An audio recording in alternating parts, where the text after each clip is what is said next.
I don't know, I wasn't expecting that.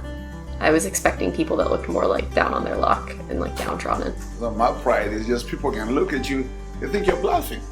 I'm not gonna look beat up to where I'm not brushing or shaving my hair or not getting my nails cut because people will think, oh man, you're all groomed up, you're not homeless. But I am homeless.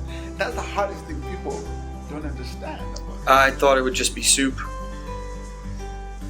I mean, I didn't think it would be like an actual full-blown meal, which is awesome that they do that. I don't know. I find a weird satisfaction with washing the pans and the pots and stuff. So I do that, and I serve, and some of That's Adrian, a 23-year-old volunteer at Tony's Kitchen, a soup kitchen in Montclair, New Jersey. Before him, you heard Amelia, another volunteer, and Wilfred, a guest at the kitchen. These are just a few of the people that make up the community of Tony's. People who find themselves here for all kinds of reasons, some a little complicated. Like Adrian. Adrian's a veteran of the Marines who lost his legs 4 years ago serving in Afghanistan. He's a college student now, which is how he heard about Tony's. Well, basically, I got in trouble at school because I got in a fight. And then my advisor hooked me up with this Catholic group at my school at Montclair State, and they do various stuff. And I just I like the place a lot. Like, yeah, I got a rough situation, but other people out there could have equally, if not more, rough situations. And I think that them seeing me walking around helping out with no legs is making them say the same thing in their head. Like, oh, this is bad. That's pretty bad, too. Everybody's stuff can be bad to a certain, everything's relative. We'll hear more about Adrian when he'll be featured in a series of upcoming profiles of members of the Tony's community. I'm also a member of the Tony's community. I come in on Sundays and deliver donations from local food markets. Over the years, I've met remarkable people, volunteers and guests, including some who have been coming to Tony's since they were children. I was raised by the librarians, I was raised by the church, I was raised by the Tony's, so I've been coming here for a very long time.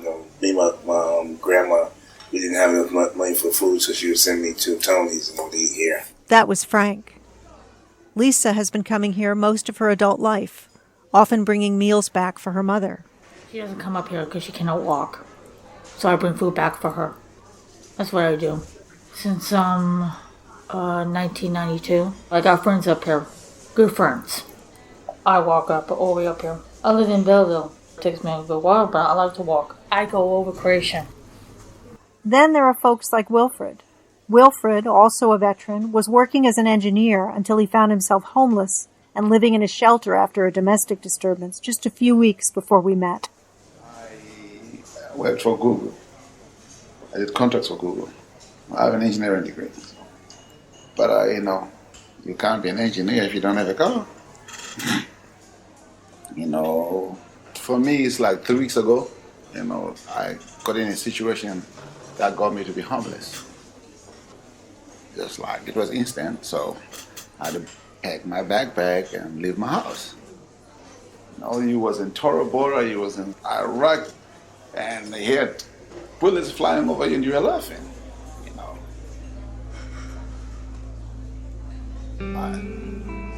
I've been through major stuff to a point like nothing humbles me. I like to say I was next to fearless. I didn't care, but there's a time where it just humbles.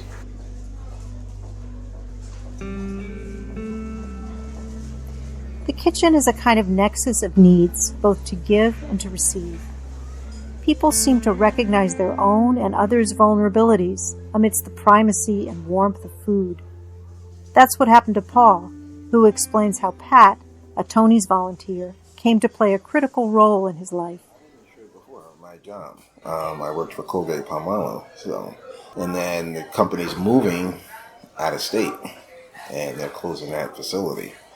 And then I just was getting sick a lot, and at the time I didn't know what was going on. I had so many things. I have diabetes and blood pressure, heart problems. I've had a heart attack 5 years ago.